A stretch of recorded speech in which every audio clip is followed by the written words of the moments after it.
Good afternoon, everyone. Welcome to Be a Pitching Coach, teaching researchers how to communicate about technology effectively, presented by Autumn. My name is Holly Lundgren, Autumn's online professional development manager, and I'll be your staff host for today. All lines have been muted to ensure high-quality audio, and today's session is being recorded. If you have a question for the panelists, we encourage you to use the Q&A feature rather than the chat feature. If you have a technical question or a comment, please do feel free to use the chat feature for that. I want to take a brief moment to just acknowledge and thank Autumn's 2020 online professional development sponsors. Thanks for your support. We really appreciate it. And now I'll go ahead and introduce our presenters briefly. Danielle McCulloch is a Fuentech Vice President. She leverages her wide range of technical and business experience to manage client relationships for a variety of R&D organizations. She also assists with the management of the company's strategic and operational aspects. Rebecca Stoughton is a Fuentech Vice President, specializing in entrepreneurship and establishing or building TTOs. She worked for 5 years at the Office of Technology Commercialization at the University of Texas at Dallas, playing a key role in launching the office. She has also served on the board of directors for TechXchange and as an assistant VP for strategic alliances for Autumn. At this time, I'll go ahead and turn it over to our distinguished speakers. Welcome, Danielle. Welcome, Becky. Thanks so much, Holly. Thank you, Holly.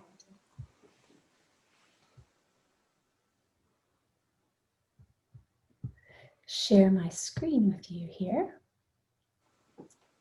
All right, well, thanks so much for joining us today. We're very excited to be here with you.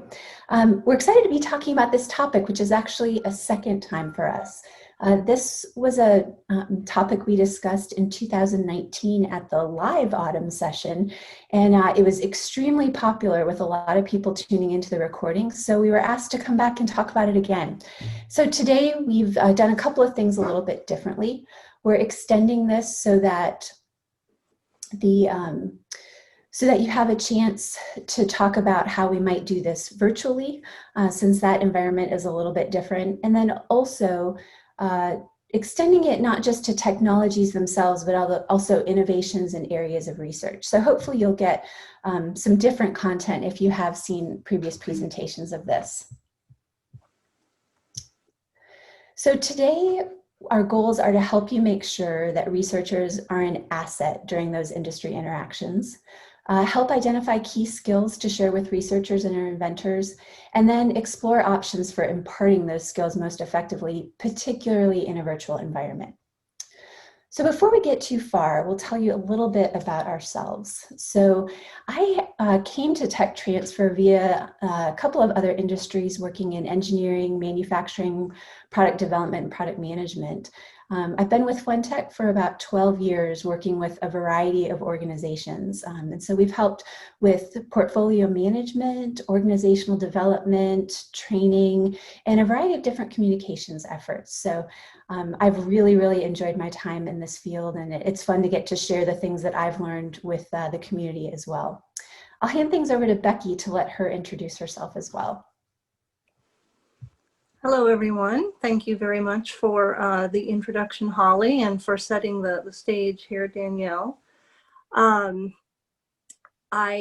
also came to Fuentech after having been in industry for a while. I was in the defense industry for a number of years, and then I stepped aside and did some entrepreneurial ventures of my own before obtaining my MBA. And then went to UT Dallas, where I became director and was there helping to, as Holly said, launch that office and then lead it forward for a number of years before coming to Fuentech.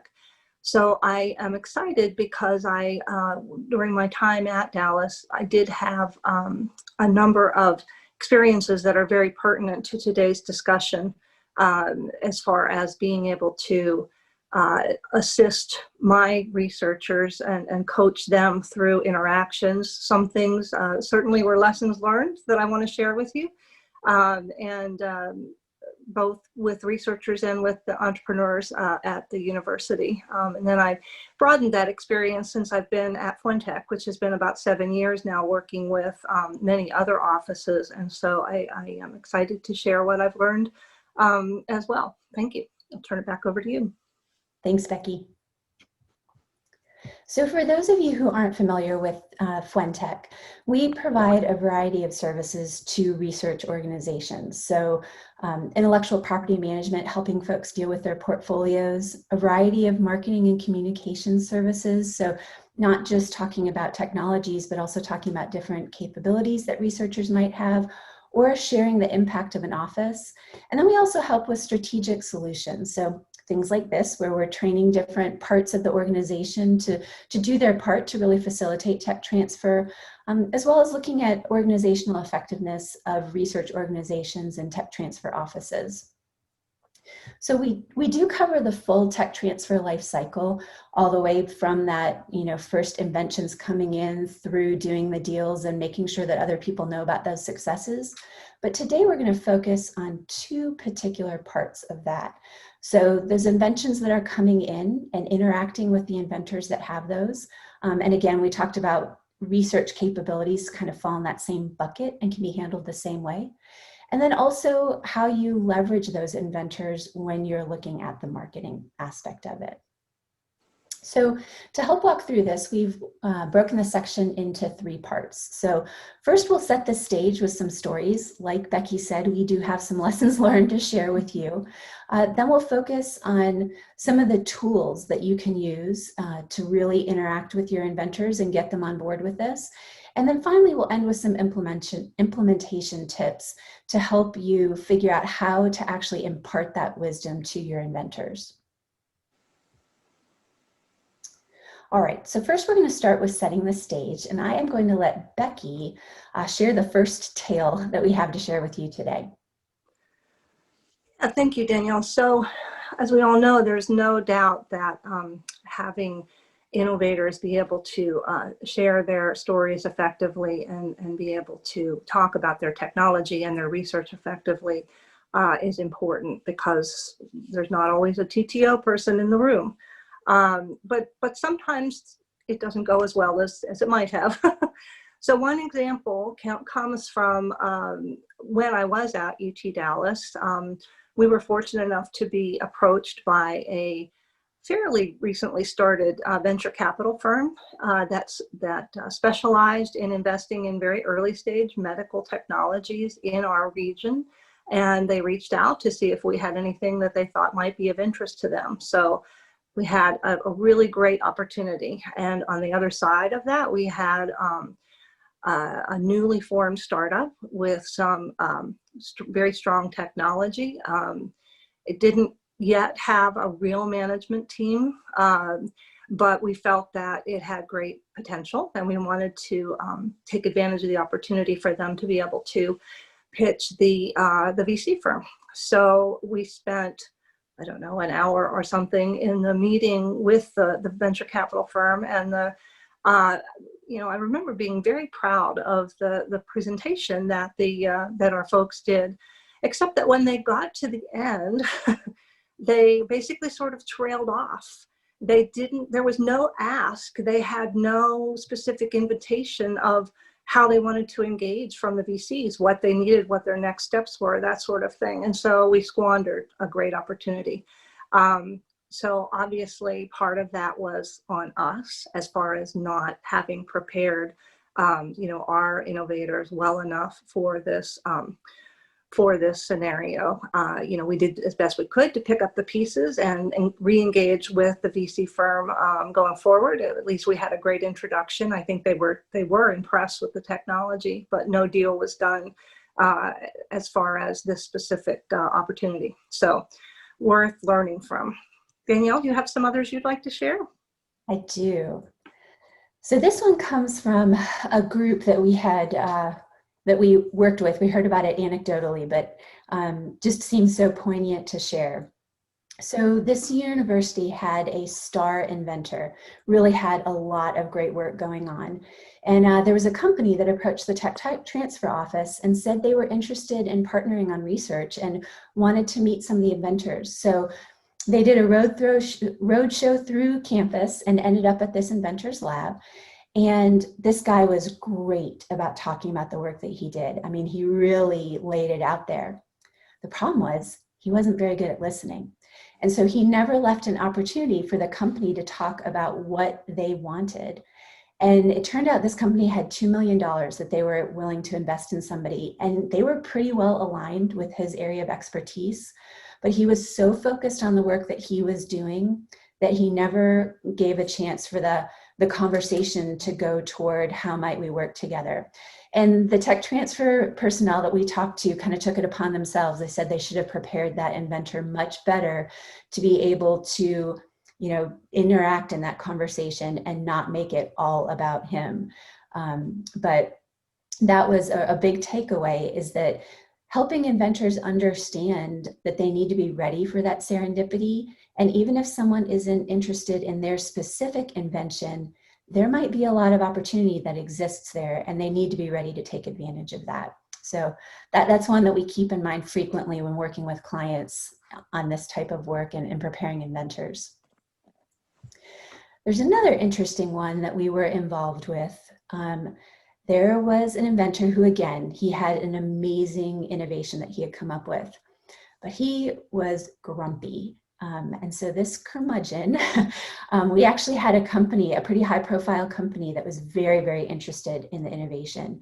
And so they came on site to this research institution and had a meeting, and it was a disaster.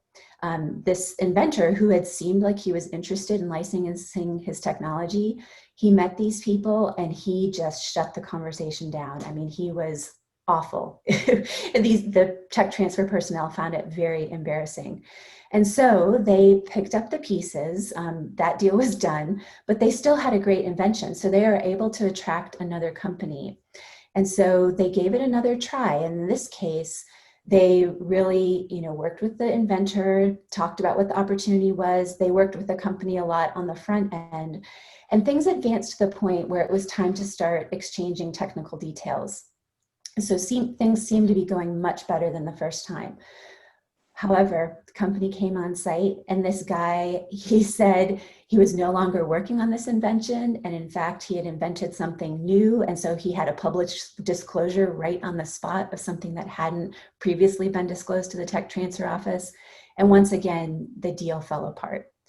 So this group did a good job of trying to anticipate what might happen, but sometimes when you've got a difficult personality, you just don't know. And so upon reflection, they decided that they should have found someone else in the group to speak about the technology in these more public forums, or have just left the inventor, out of those conversations completely. So part of this is that we want to get the inventors on our side and working with us as much as possible. But there's a line at which it's probably better to go without them or find some other path. So that was a lesson learned the hard way on this one. All right, so before we move on, if you guys are willing, we'd love to engage you via the chat with a few questions we have. And so if we were in person, we would ask you to raise your hands and maybe even share a few anecdotes. But for here, maybe you can just type a few words into the chat so that we get a sense of where you all are coming from. So we are curious, how many of you actually provide training to innovators on how to effectively share their innovations? And if you do this, do you tend to do it more in formal type sessions or one-on-one sessions? So again, if you're at a keyboard and willing to share, we'd love to know if it is that formal or one-on-one, or if it's something that you haven't tried yet and you're interested in trying that out. And I'm not sure how this is set up, so either the chat or the Q&A works fine for that. All right, so it looks like we have quite a few people doing informal one-on-one sessions, which is certainly something that we find to be pretty common. Yeah, interesting. I would not have necessarily anticipated so much one-on-one, and that is the way the responses are coming in. So thank you for the feedback. That's insightful. So another question for you is, how valuable, for those of you who have tried it, is this something that you found to be pretty valuable and worth your time? Something you're finding to be pretty challenging and hoping you might be able to get some tips on how to do it differently? What sort of reception have you gotten from your inventors?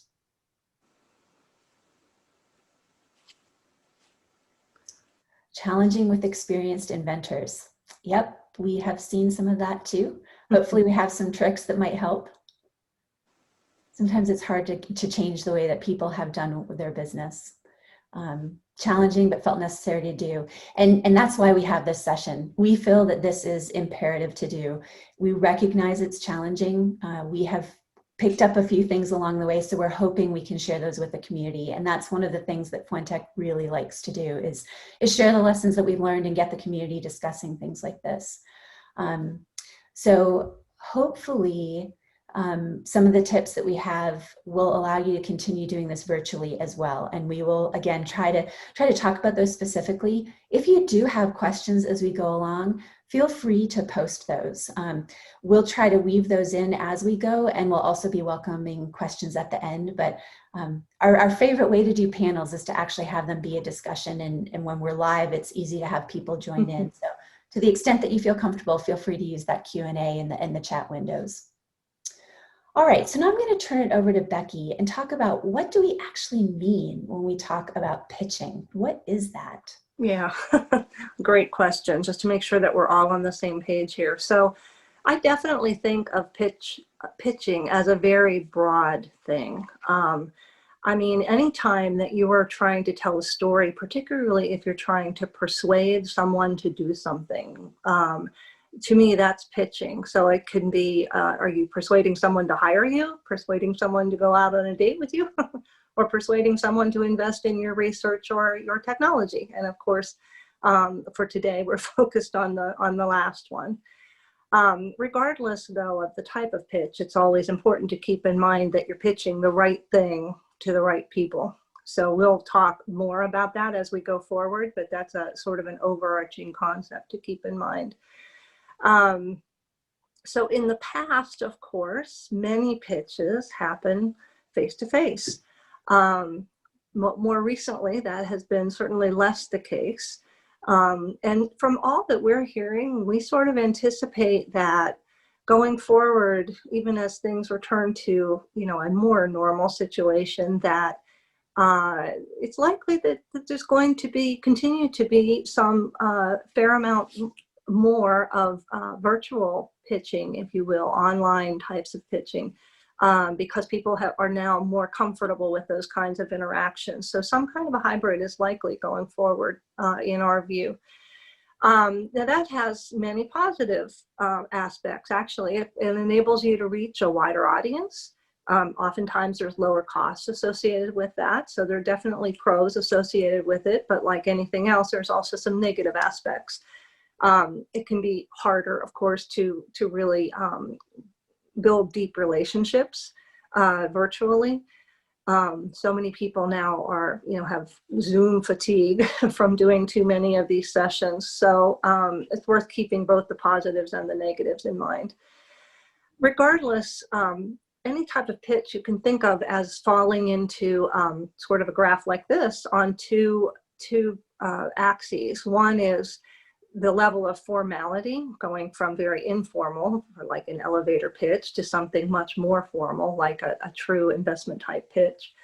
And also the length that you have, the length of time that you have to pitch your idea. So an elevator pitch, of course, is the classic, very short, concise, succinct way of getting things across, all the way up to very formal presentations that can run much longer. The size of the bubbles on this graph is meant to illustrate, the frequency that you tend to have these kinds of pitch. And you can see by looking at it that an elevator pitch is probably the most frequent type of opportunity that someone has to talk about their research or their innovation, because they run into people at networking events, they run into colleagues at lunch, they're or at other symposia and so forth. So getting an elevator pitch right and using it effectively can be a very powerful tool. It's worth keeping in mind that these different types of pitches have different goals. So what you are hoping to get out of the pitch differs.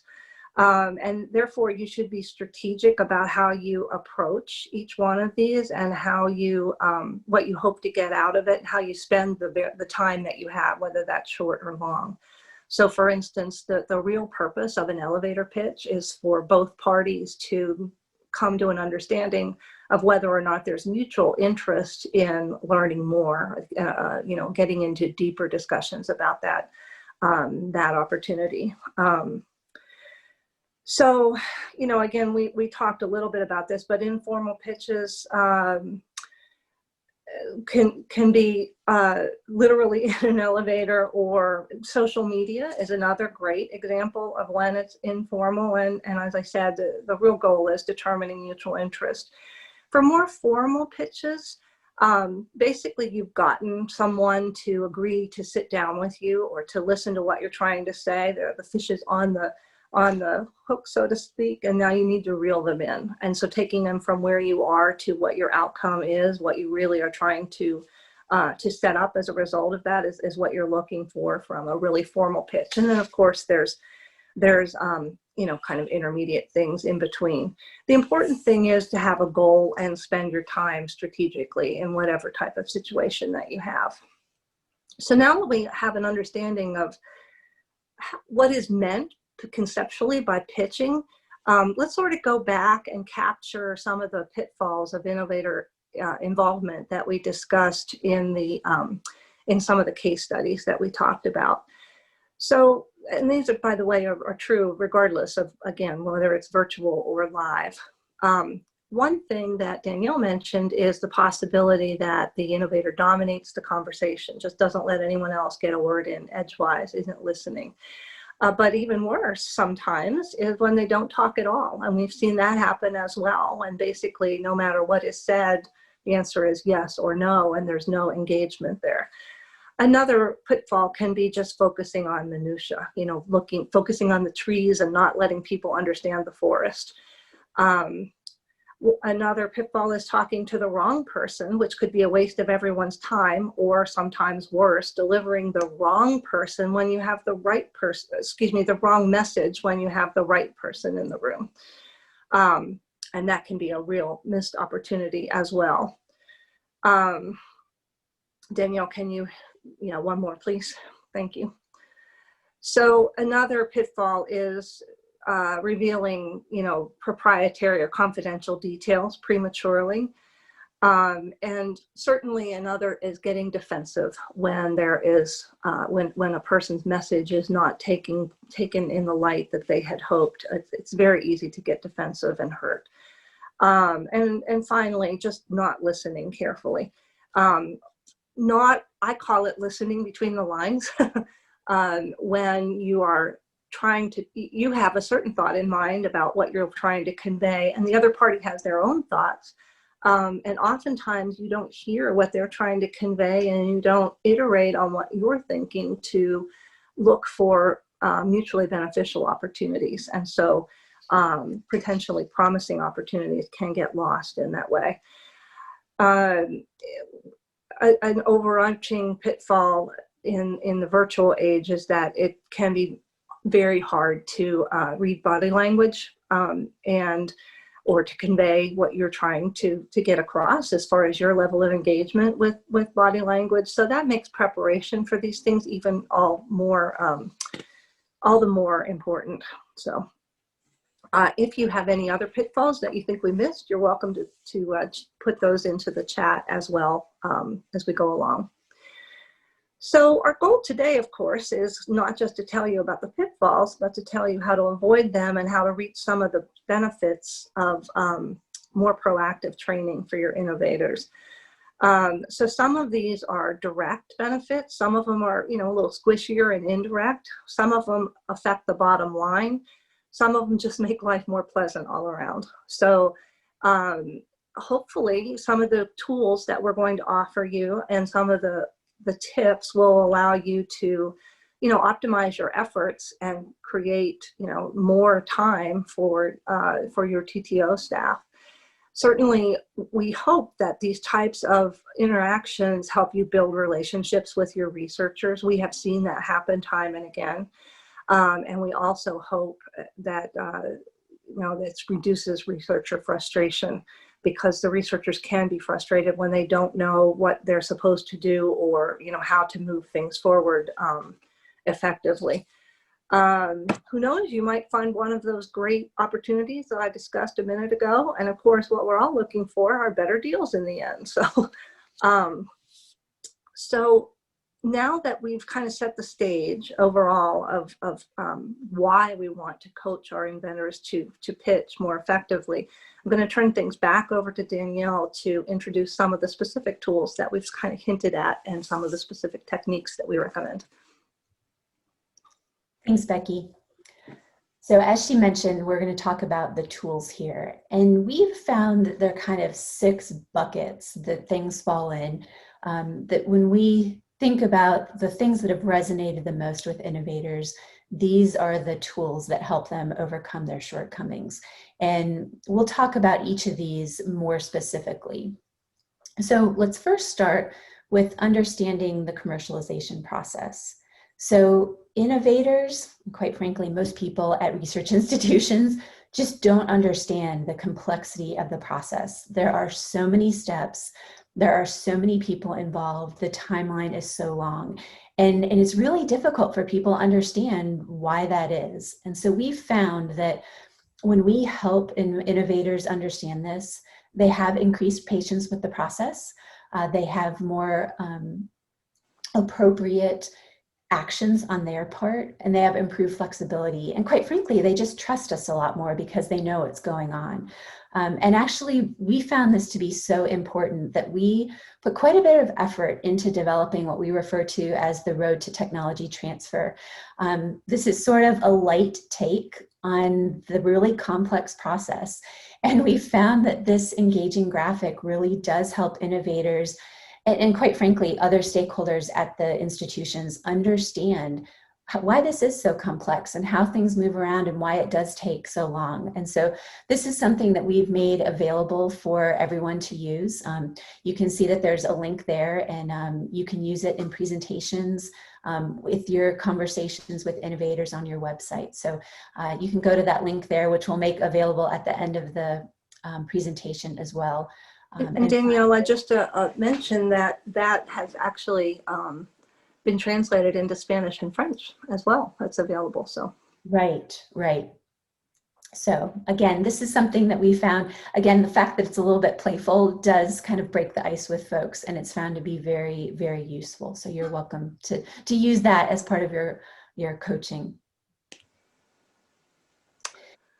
Okay, so another shortcoming, I guess, that innovators and many people have is standing in someone else's shoes, being able to look at things from the other party's perspective. So similarly to broadening the concept of a pitch, this next concept that I'd like to tell you about, which we call AMO, is also very broadly applicable in terms of how to approach any sort of pitch strategically. So I'll talk about it more in just a minute, but basically you can see that each of the letters in AMO has a specific meaning, and it helps you to think through each of those aspects of the systematic process for preparing to pitch. And you'll notice that, I mean, oftentimes when we are pitching someone, we do have an outcome in mind, and O is for outcome. So O is the target in this graphic. And the other, I think, handy thing that helps us think about AMO is we're really trying to pitch a target in order to achieve that outcome. So again, that's all an easy way to keep this process in mind. So Daniel, go ahead to the next slide if you would. So the A in AMO stands for the audience. This is a worksheet that we have developed and is available through the same link on our website that was posted in the chat a few minutes ago.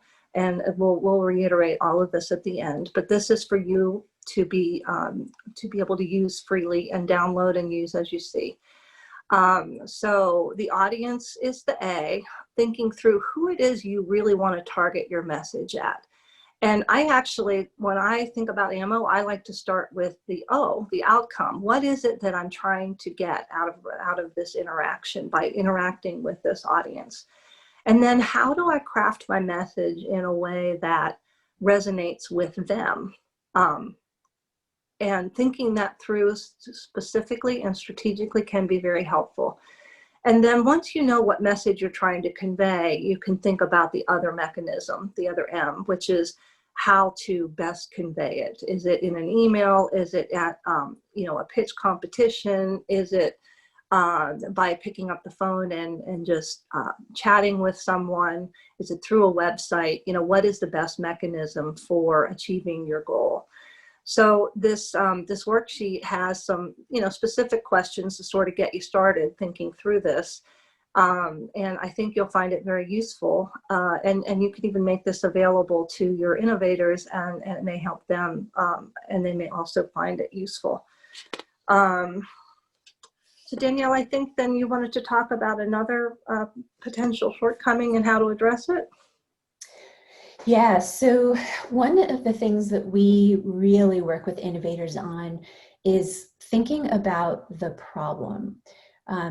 Oftentimes they want to think about the solution that they've developed, but when trying to pitch an innovation, thinking about who else might have a similar problem and what it was they were initially trying to solve to help them figure out who else might have a similar problem is really important.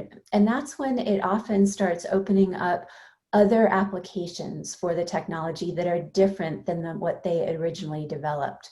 And this is really something that takes some practice with innovators because they're used to speaking with people in a very particular space.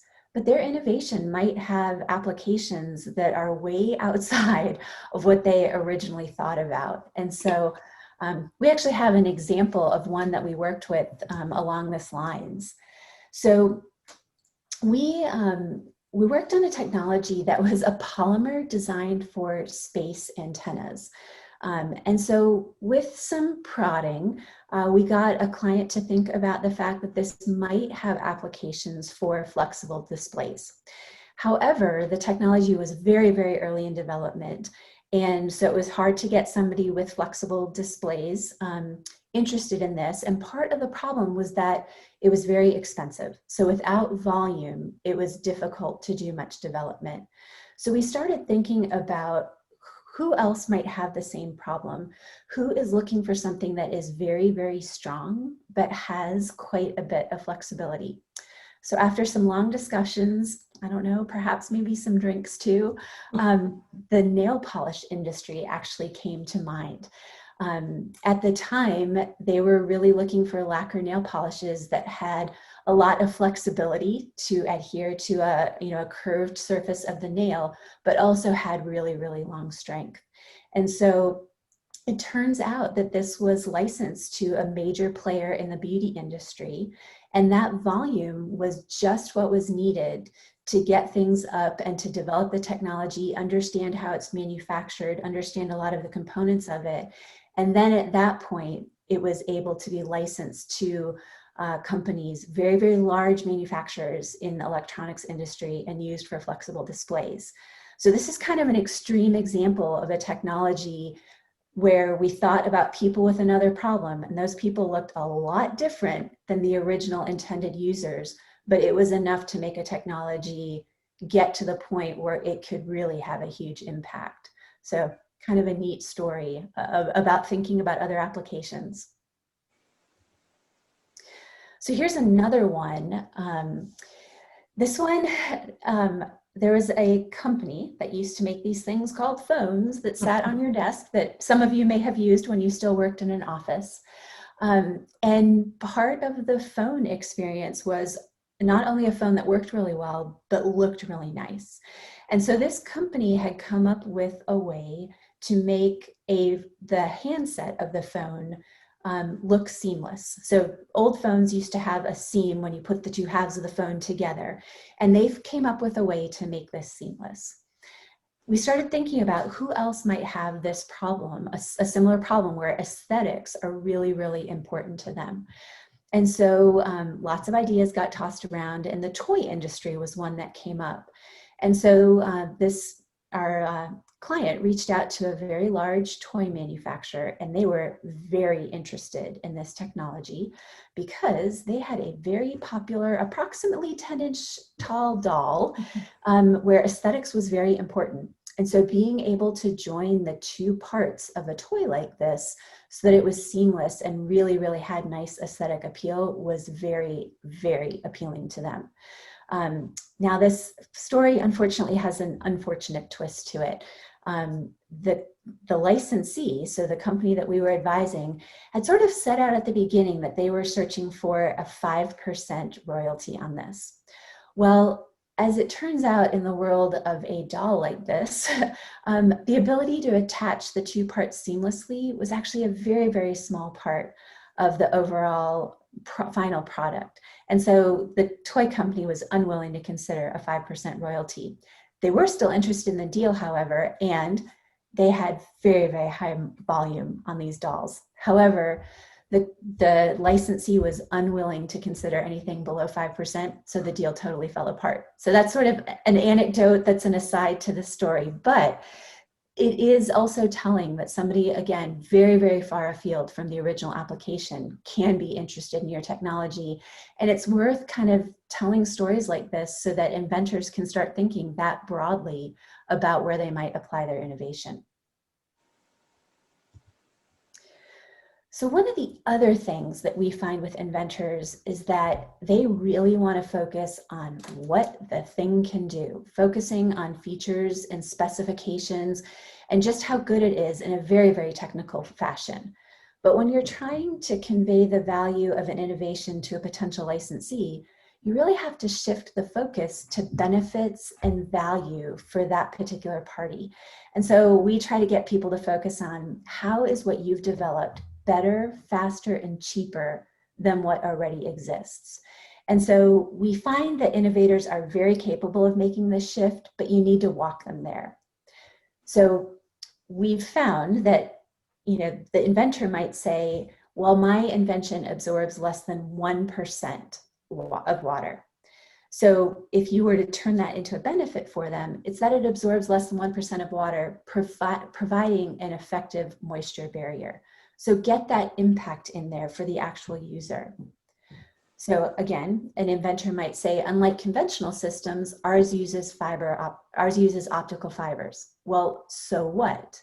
So the benefit way of framing that might be that it uses optical fibers, eliminating many metal parts of conventional systems, resulting in smaller and lighter systems and ones that are less costly. So in a statement that's not too much longer, you really get that impact and that value in there. And so finally, somebody might say, well, my system uses C++ code and MAT formats. Okay, well, that's great, but why does that matter? Well, it makes it more affordable and accessible. So it offers an industry standard C++ code base, which means that lots of people know how to use it, and it enables implementation on existing systems. So we found that even just showing 3 examples like this that may not pertain to what the inventor's working on, it really helps them start thinking the mindset. And so we've come up with a few other potential benefit examples too. So things like it's faster. So a powerful chip produces results in half the time of other systems. Accuracy can be really compelling. Reliability is also compelling because it reduces downtime, it reduces risk of failure. There are a number of things that people associate with reliability that are really, really positive. In some industries, size really matters. And so you can still have the specific numbers in there, like it's 25% smaller, but emphasizing that what can that size reduction do for you? Clearly people care about things being less expensive. So anytime that's the case, or if you're using off-the-shelf parts, that is really compelling to people that it decreases cost. And then safety or benefit to human life are really important. So anytime you can take something that an invention is doing and highlight how it's helping humans or helping the environment, it is really, really powerful. So again, showing people some of these examples we've found to be really effective, and you are welcome to share these with your innovators. Mm-hmm. All right, so Becky, I'll hand it back to you to talk about how do you do all this when you're still protecting your IP? Great, thank you very much. And just commenting briefly on the benefits, you might have noticed in several instances Danielle used, quantified the benefit where it was a favorable quantification, a significant quantification. That can also be very powerful. So also worth pointing out to your innovators. All right, so oftentimes, I'm sure many of you have shared this experience, innovators are unsure how to move forward, how to talk to others about what they're doing and still protect the IP. I think this tends to be one of the areas that they are often most uncertain about. So, proactively making sure that they're well informed about this is helpful. So, first, of course, is making sure that they understand how and when to file an invention disclosure with your office. As far as the when, making sure that they understand the benefits of doing it before a public disclosure and what constitutes a public disclosure. Some things are more obvious than others. I've had innovators post things on websites, on web pages that aren't necessarily easily accessible, but nevertheless, they're out there, and that's kind of a bit of a gray area. So, making sure that they understand who they can talk to within your institution, and when an NDA is useful and is necessary, and how to get an NDA and put it in place. All very helpful. Again, the important thing is to be proactive. An area that's probably less looked at is how to discuss their invention appropriately. So oftentimes they want to talk in detail about how it works, which can be dangerous if they're disclosing exactly how it does what it does. Much better to turn the conversation over to, this is what it can do. This is what it can do for you, without saying, how it actually does it. And similar to some of the concepts that Danielle was saying, it's fairly easy to illustrate some examples of that to your innovators so that they can understand how to apply that concept to what they're talking about. Another thing is to make sure that they understand that what's appropriate to say to someone changes over the lifetime of an invention disclosure commercialization. So, when something hasn't even been filed on, it's a whole different ballgame than after a patent application has been published, for instance, as far as what is easily discussed without an NDA, for instance. So all helpful tools in talking with and educating your innovators. So talking about inventions with people without disclosing proprietary details, we actually have some formats to help you coach your innovators on that. So the first is sort of a value proposition format. And this, we did not develop this. Some of you may recognize it. It was first offered, I think, by Jeffrey Moore in Crossing the Chasm. But we sort of put together this little Mad Libs version of it for you to help walk through with your innovators. And it is one of the tools that you can download from the website. So it's pretty straightforward. Our product or service is, and then some kind of really meaningful noun or a short phrase that describes what the product or service is. Who is it for? That's the audience that we talked about earlier, or the users of the applications that you've identified. What is their problem? What are they dissatisfied with now, in very short form? And then what are the benefits of what we have? So I actually think this could be a really powerful tool for, when you have a new invention disclosure from an innovator and you're sitting down to talk with them, and you're trying to make sure that you understand exactly what it is that they have developed, and not how it works necessarily, but what it can do, assuming that it works. So almost literally filling this out with your innovator until you're both happy with it can be a really helpful exercise. This is also a great format to sort of use in a classic elevator pitch format. If someone says, hey, Sue, what are you working on? To be able to say this quickly and convey the essence of what you have so that both parties understand where to take the conversation next can be really helpful. So an example of using this then on the next slide, Danielle, thank you, is for the seamless encounter technology that Danielle talked about earlier. So applying it to that, you might say, our innovation is a method for joining the two halves of a plastic casing for users who are dissatisfied with unsightly seams caused by conventional manufacturing techniques. This method provides a more attractive end product with lower manufacturing costs. So, there's a great example of being able to use this tool effectively. So sometimes you're in a situation where you have a little bit more time, if you will, a little bit more of the audience's attention span to convey what you have. And so another format that we use for doing that is sort of a structured technology overview format. And this, those of you who have seen our work or seen our other presentations over the year may recognize that we use this very consistently in doing listings and technology descriptions and so forth for our clients, and also in advocating to the community that they approach things similarly. So that's primarily for written means, but it can also be helpful in fleshing out the value proposition, or another way of thinking about the value proposition. So there's 4 key elements to this. The first is simply the description of the technology. So again, you want to use clear nouns when you're describing it. To say, it's a system may not be as informative to the audience as you would like. So a system that, or I didn't come up with a good example ahead of time, a polymeric system for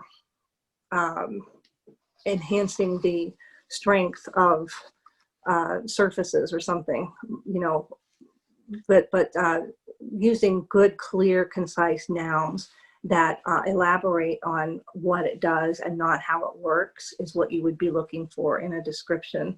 Again, a sentence or two is really what we're looking at here, a paragraph, short paragraph at most. A second element of the technology overview is expressing those benefits, using the techniques that Danielle has gone through to focus on what's innovative about this invention, and being sure that you're focusing on benefits and not features, and really laying out the core benefits. Sometimes there's sort of intermediate benefits, and if you keep asking yourself, so what? Why do I care? Why would the user care? You can really hone in on what the really core and most important benefits really are. And then, some expression of the potential applications, again, using the techniques to broaden what those are in the way that Danielle laid out.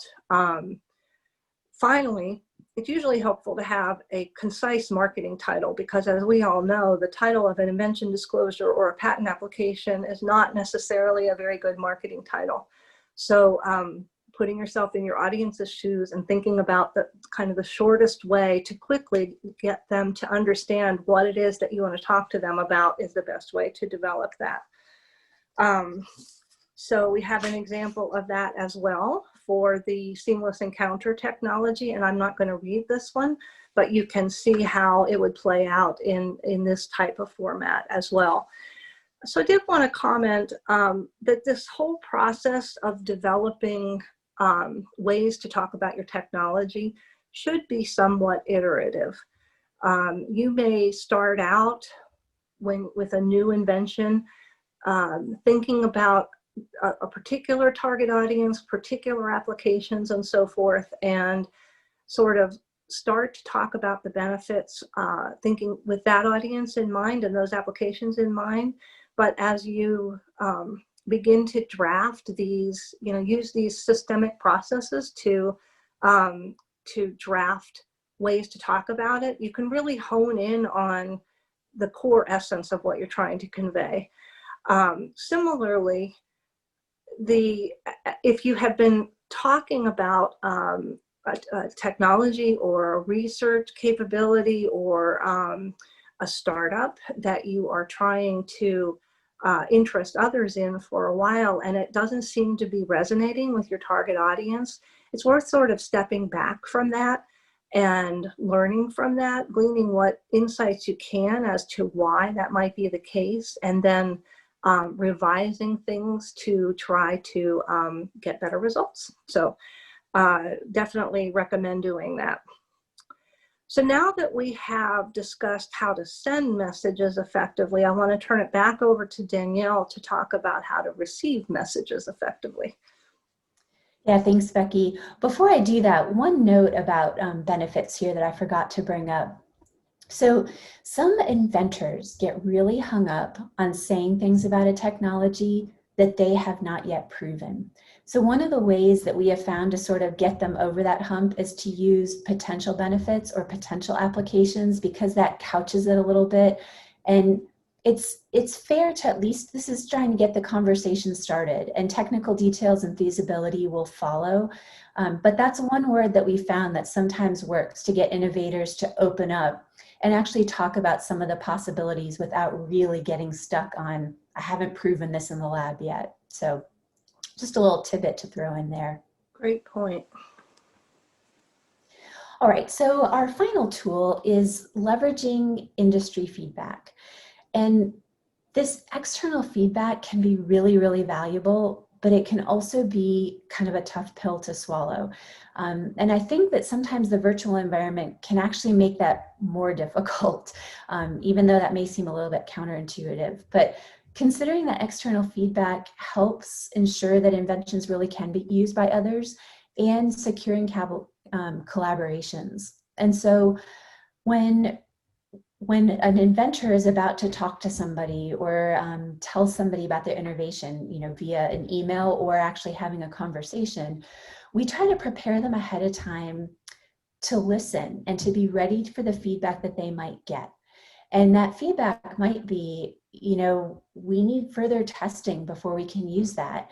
And understanding what a partner might need very, very specifically so that a researcher can move their additional work in the right direction can be so valuable, because otherwise they're just sort of like shooting in the dark, trying to figure out what kind of test results they need. So even if somebody says, I'm not ready for this yet, or I'm not ready to use this yet, because, I need to understand how it does this, I need to see what sort of performance it has here. If you can prepare an inventor before those conversations to be ready to hear those things and leverage them, and maybe even ask follow-up questions, that can be an invaluable interaction, even if the answer is, no, I don't want to use it. And maybe it is that somebody says, I'm not interested, but they tell the inventor why. That can also be really important, because it might shift an inventor's research. And we've seen that happen with clients. A lot of inventors really just want their innovations to be used by others, and they think they're really committed to a certain path of research. But when they're faced with an opportunity of something that might actually impact an organization's work, they discover they're willing to shift directions. They want to do things that have an impact. And so, positioning these conversations both before they happen and then after they happen again, reminding inventors, like, even if the answer wasn't yes, this was still a really, really valuable piece of the puzzle. We've found a lot of value in that. When we are doing, sometimes we'll reach out to potential licensees on behalf of our clients. And we found that the innovators, when they understand how to take that feedback, really, really look at it powerfully and take it to do great work. All right, so we have given you 6 tools here, and we are hoping that you can take those and figure out how to share those with your innovators using some of the different specific tools and worksheets that we've given you to take kind of this disparate thing that inventor might have and might not be able to speak about coherently and really enable them to talk to people about how they have a better mousetrap. We've seen that you don't have to make the training very complicated, especially since it sounds like several of you are using one-on-one situations, that you can pull these tools out and, like Becky talked about, use them on the spot, maybe give them to them to think about, on their own and come back to you. That with a few real simple things, you can really change how effective an innovator can be. All right, Great. now how do you actually implement this? We'll let Becky start by talking a little bit about things that we found that work really well. Yeah, so we're going to try to run through some ways to engage with your innovators, to use the tools and techniques that we've been talking to achieve your goal of improving the results from when your innovators are pitching to various audiences about what they're doing. So one of the things that is, again, sort of an overarching thought with the COVID situation is that we found in our discussions with folks over the last few months that it's been a kind of an interesting time. People are spending the time away from the office, if you will, in many cases much more strategically. It seems that people have time right now to think more strategically about what they're doing, to be less reactive and more proactive. We definitely hear a lot about people planning for doing things differently when they are able to return to the office and the lab and so forth. We are also seeing a lot higher attendance at online events than used to be the case because people aren't pulled in so many other directions right now. So I mention that because the techniques that we are talking about kind of evolved out of sort of the old world, if you will, but they are continue to be relevant in the same way and in extended ways, sort of in the new world. So worth keeping in mind and understanding how people seem to be, how the mindset seems to be changing. So, roughly speaking, there's sort of 4 different bins that we can lump ways to engage with your innovators into. The first, let's start with formal training sessions. And we've helped a lot of our clients develop materials for use in their institutions with this. It's helpful because, you develop the materials once and then you can leverage it repeatedly. Not only that, but it can be posted online for on-demand content later and repurposed. So we're definitely all about leveraging your efforts, and this is a great example of how to do that. So formal training sessions might take the place of a new faculty orientation, which is, I hope that you're all getting the chance to engage with new faculty when they come to your institutions, because they are certainly very open to learning about things at that point. Of course, it's going to be like drinking from a fire hose, so you're not going to be able to convey everything you want to in the amount of detail they may eventually want to know, but at least you want them to know what you do and where you are and when they should come talk to you. But many places also do, things that are maybe a little bit less formal, like brown bag lunches. A lot of institutions do inventor recognition events that could have some aspect of training associated with it. So lots of opportunities for that kind of thing. As I mentioned, it's likely not one session.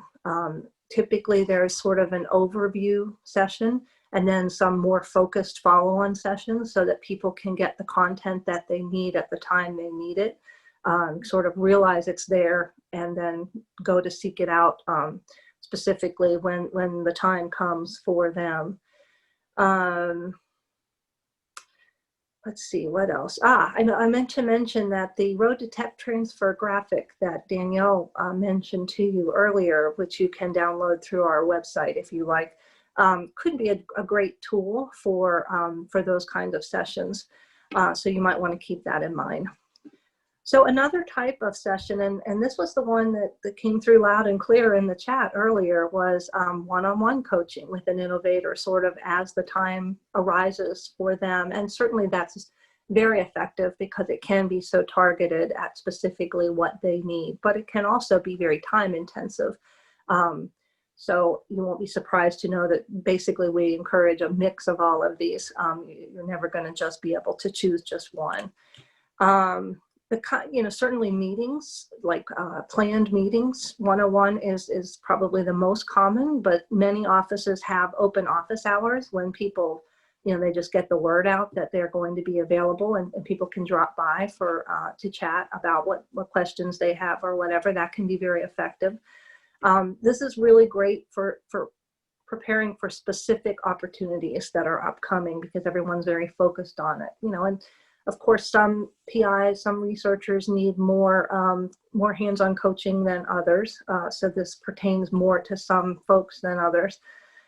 Having some kind of a rubric for walking through this can be effective, especially if I think many of the folks on the call today or on the webinar are, fairly senior personnel within their office, but it is likely that there are people who work for you who are also engaging in this type of coaching. So you may find it helpful to coach them by giving them some kind of a rubric for how to think about what their inventors might need to know as they do this.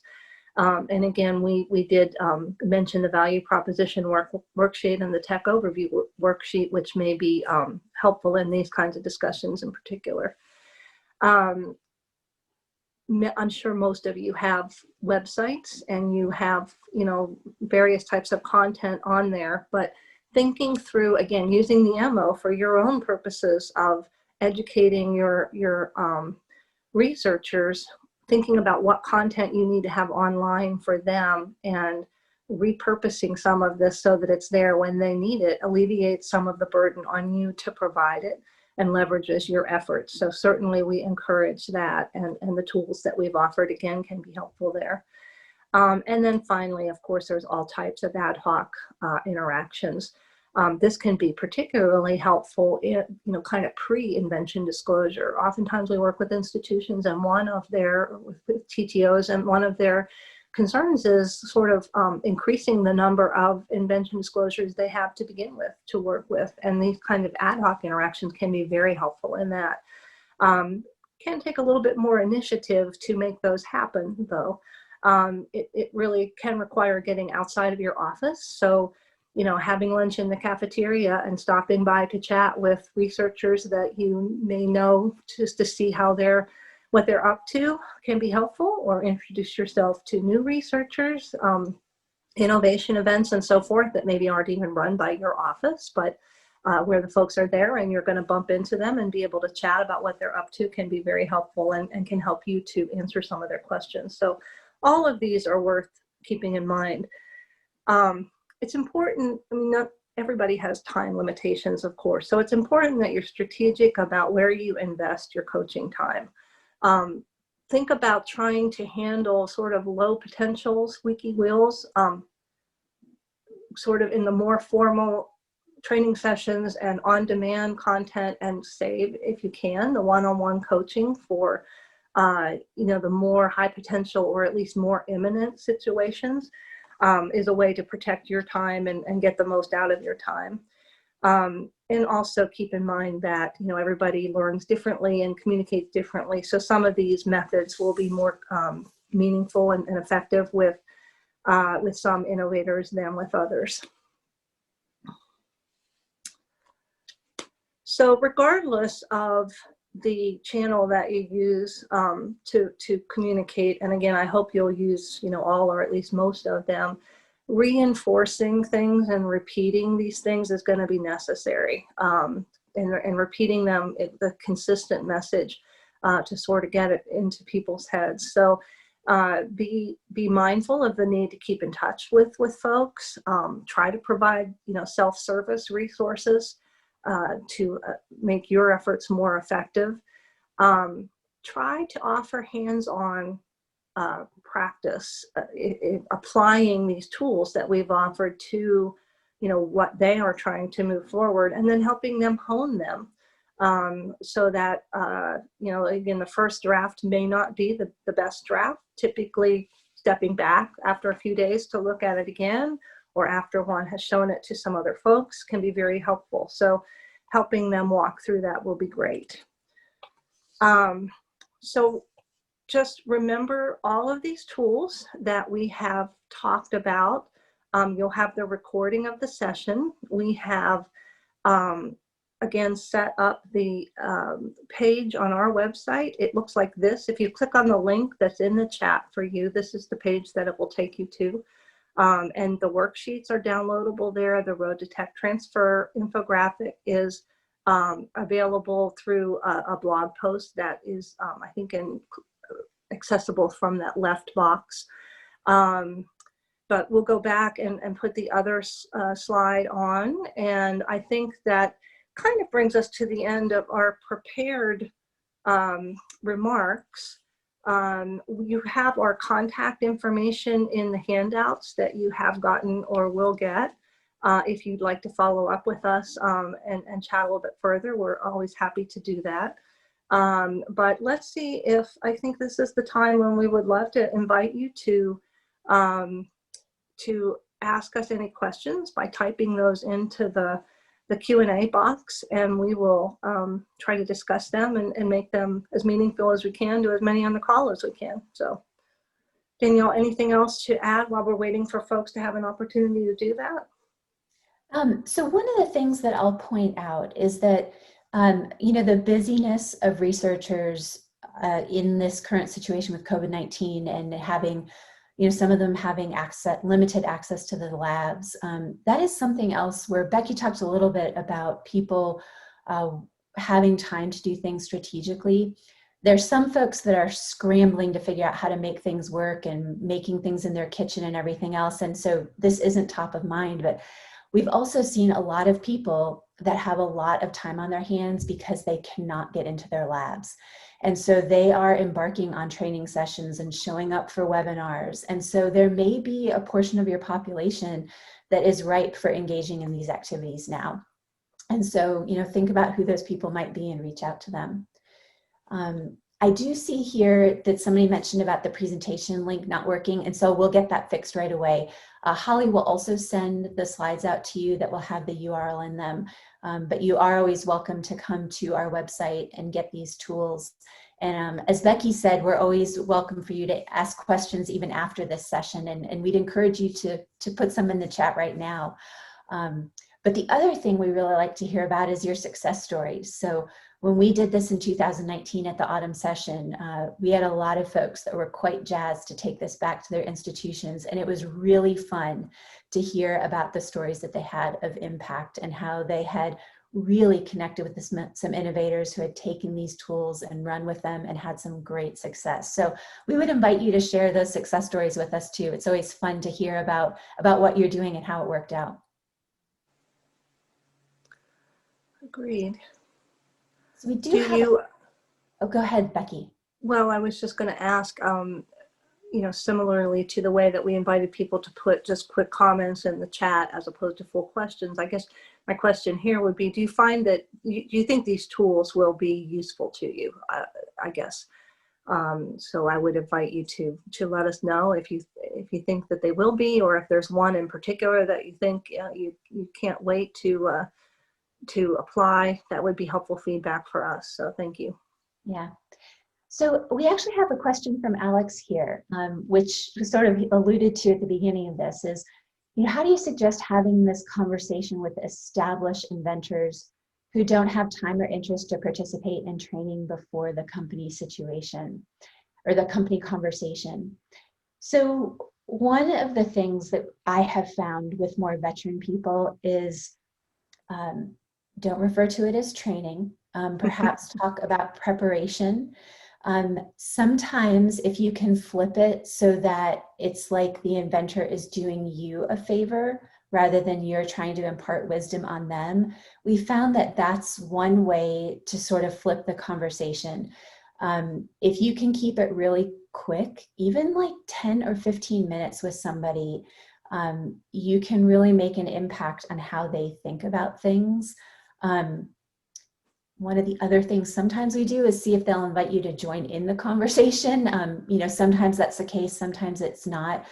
But those are some of the things that I've found work best when you've got folks that are kind of set in their ways, they're limited for time, and quite frankly, they think they know how to do it. You have to be kind of subtle in how you approach it. I still think that it's worth the effort to do. Becky, do you have any other thoughts about how you've handled situations like that?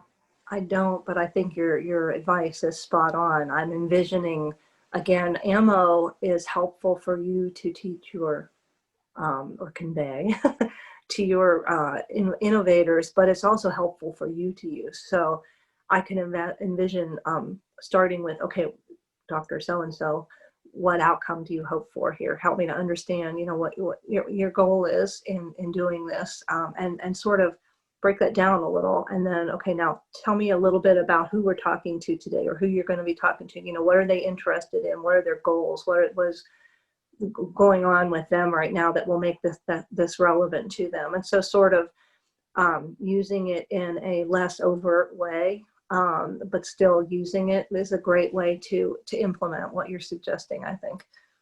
And I think carrying Becky's suggestions one step further. So, if you were to ask a question like, do you have a sense for what this company's interested in, any particular interest, and they tell you something and you can parrot it back to them and say, wow, I think what you have is really powerful because, you really are reducing costs for them. You're making it much easier for them to use. I know that companies like this really care about commercial off-the-shelf parts or, the benefit to people. So I think trying to take their words and just parrot it back to them in a way that maybe gets it in their head, that sort of benefit type feature.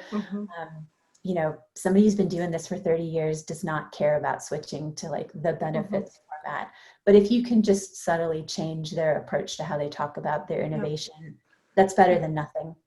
And couching it, you mentioned preparing for an interaction, which I think is great, but even strategizing is maybe another term to use that they would probably be open to. So hopefully that helps, Alex. If you have any follow-on, feel free to type that in.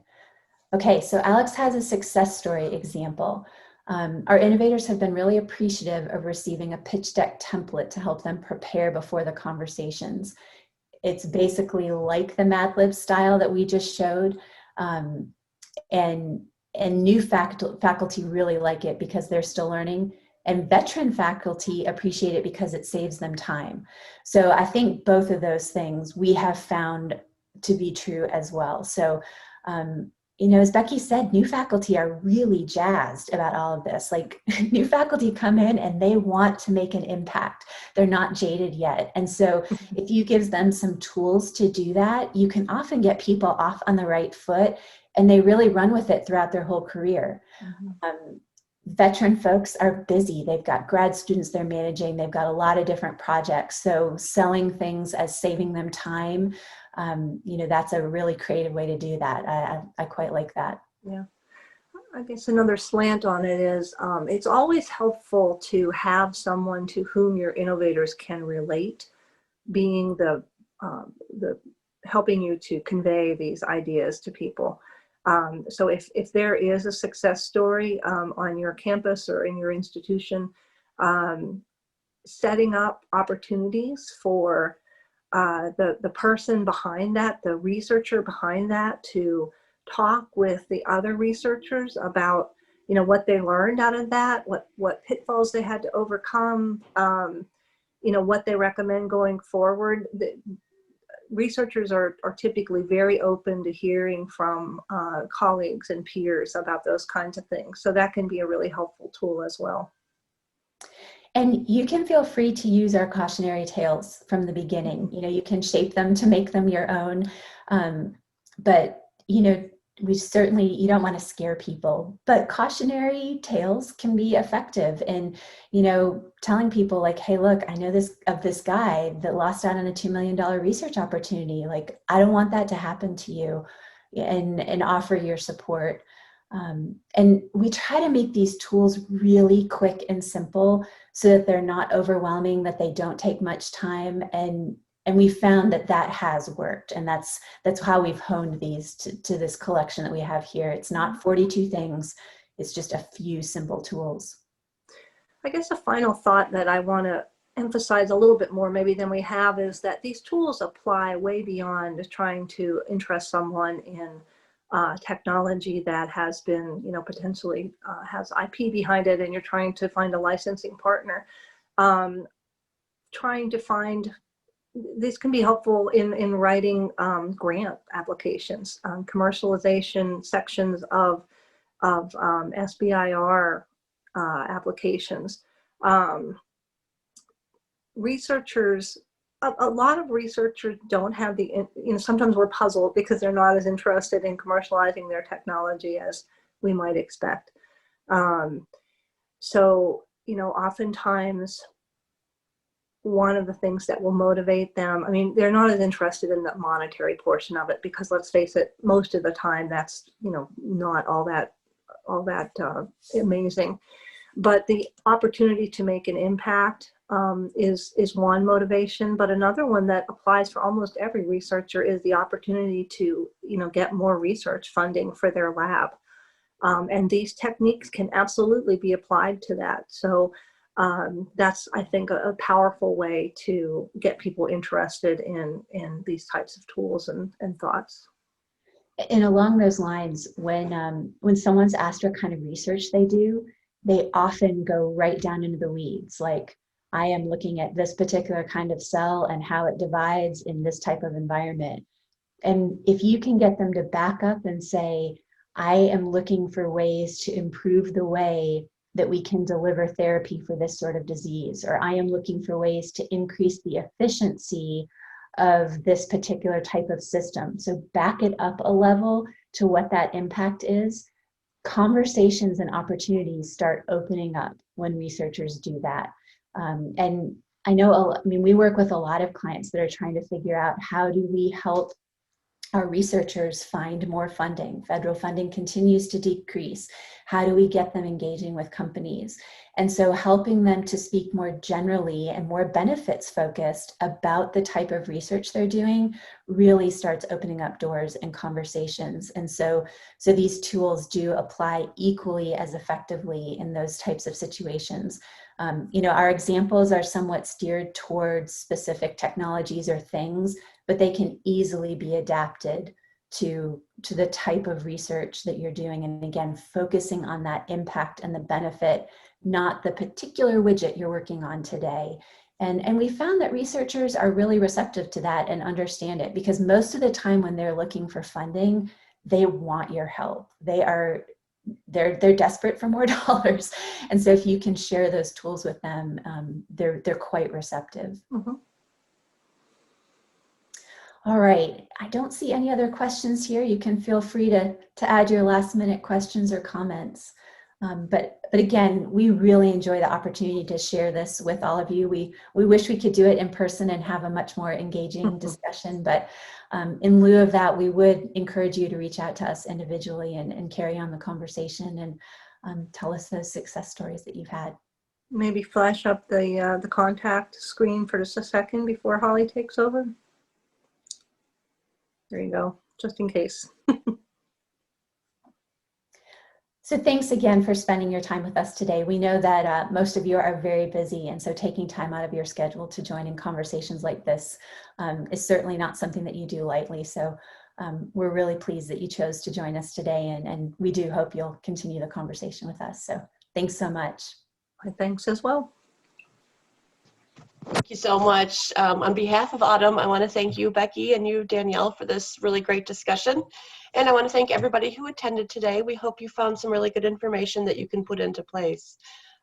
Just a reminder, a recording of this webinar will be available within a few days of this event It'll be located in both your My Autumn section of the website and in the Autumn Learning Center. If you didn't register for today's webinar, you're using a link that was sent to you elsewhere, please contact me directly and I'll make sure that you have access to that. That's also where I'll put a copy of these slides for you. Please remember to complete the webinar evaluation. That will pop up as soon as you close out this window. And that will conclude our program for today. Thanks again for joining us and have a great afternoon.